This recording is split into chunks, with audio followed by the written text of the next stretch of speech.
Do you want to develop consistent good habits like reading, going to the gym every day, learning new languages, or practicing new instruments? Or do you want to kick bad habits like eating unhealthy food, biting your nails, watching too much TV?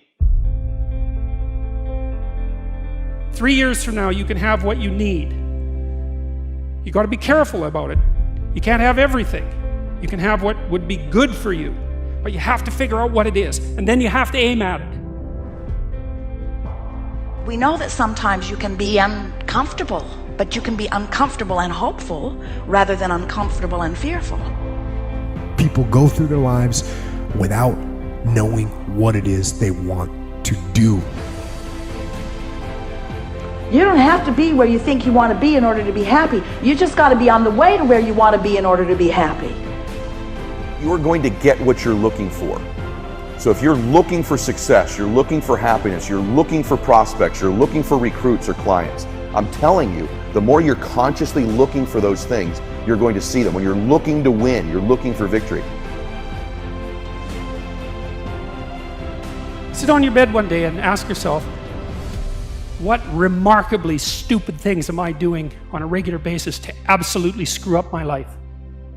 And if you actually ask that question, but you have to want to know the answer, right? Because that's actually what asking the question means. It doesn't mean just mouthing the words. It means you have to decide that you want to know.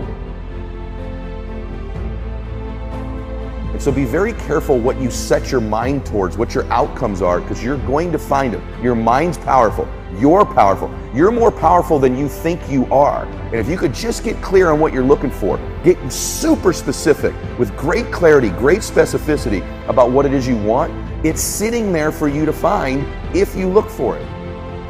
The time is now.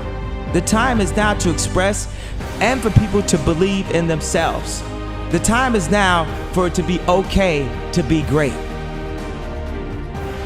Right there and then, you have an opportunity to steer your thoughts and your emotions in the direction that you want them to go, not in the direction that they're telling you to go. In other words, you can literally choose to seize the day, or you can let the day seize you. If you're fearful all the time, your point of attraction is very far from what you really want. If you're ornery all the time, or a lot of the time, your point of attraction is different from what you want. Your emotions are your indicator of what you're doing vibrationally. Have you been listening to us long enough to sort of understand what we mean by that? Don't worry about what needs to be done. Think about who you have to be in order to get it done. Did you ever have a dream that was so big that you thought it was almost impossible to achieve? I've had those dreams. And while not every dream has become a reality, along the way I learned a powerful approach of picturing that has helped me achieve most. Since that day, I've had other dreams, other big dreams. And in each case, I would picture where I wanted to be, and I would visualize what I would be doing and who I would be doing with when I got there. As the saying goes, you can't make a basket if you never take the shot. I knew I would miss the shot sometimes, and the failure would dampen my spirit, but I would be better off for my efforts and I would be okay. People are addicted to all kinds of things, substances, but one of the greatest addictions, or rather the greatest addiction, you never read about it in the papers, because the people who are addicted to it don't know it. It's the addiction to thinking. It's actually addictive. Can't stop thinking. It's like can't stop drinking, can't stop smoking, can't stop eating, can't stop thinking. You have the option of taking it hard or taking it easy, of making the worst of it or making the best of it, of giving it your undivided attention, of giving it very little of your attention. You have more control over your focus than most of you have been exercising. And when you begin caring about how you feel more than everything else put together, so that you exercise your ability to focus upon things that do feel good, you begin to discover that in every particle of the universe there is that which is wanted and lack of it.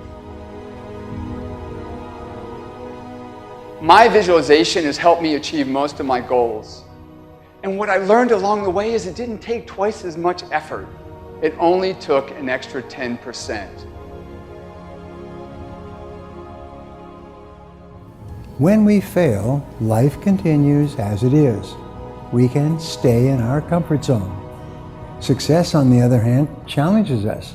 It pushes us and it exposes us to rejection. How are we going to manage this new success? If you're not happy, you're not successful.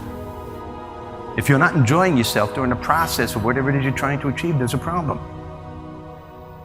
To me, the biggest disease on this planet is unhappiness. And the reason why people are unhappy is because we have a tendency to keep focusing, as I said, on what we don't have and what's not working in our lives, instead of allowing ourselves to shift our focus and our way of thinking. People always want to be like, follow your dreams, follow your dreams, follow your dreams. My dream was always to be a rap artist, right? But I had to get a job. So I had to focus on my job. And then I made money to follow my dream. One of the main reasons that people don't get what they want is because they don't actually figure out what it is. And the probability that you're going to get what would be good for you, let's say, which would even be better than what you want, right? Because, you know, you might be wrong about what you want easily. But maybe you could get what would really be good for you. You have the freedom to think anything you want. You were born extremely confident.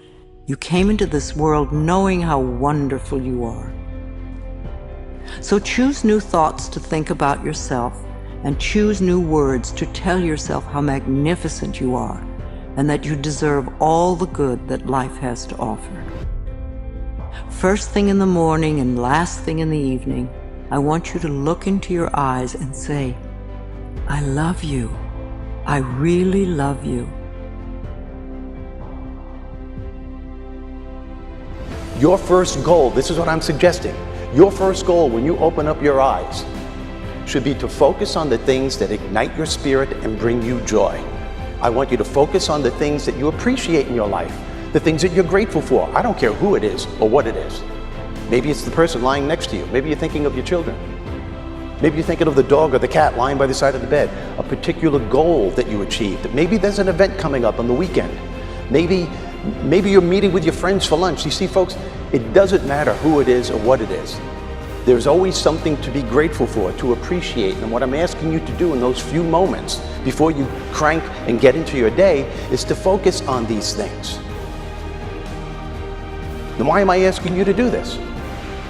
Because an attitude of gratitude simply makes you feel good. And feeling good is the fuel that drives motivation. We've all made wrong choices and done things that we knew were not the best. It's one thing when other people do us wrong. We had a bad break. It wasn't our fault. We can have faith that God will restore. He'll pay us back. But when we bring the trouble on ourselves, when we blow it, it's easy to live in regrets, thinking that God's not going to help us. We made the mess. But here's the beauty. God knew you would mess up before He called you. He knew we would get off course, at times give in to temptation. He didn't base His plan for your life on you making perfect decisions.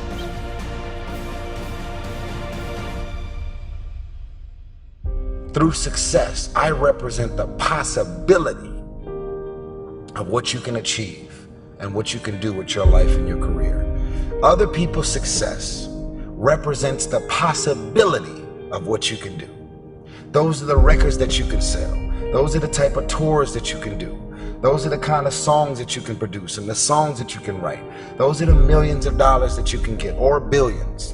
Those are the type of architectural drawings and buildings that you can build. Those are the type of books that you can sell. Everybody else's success represents the possibility of what you could do.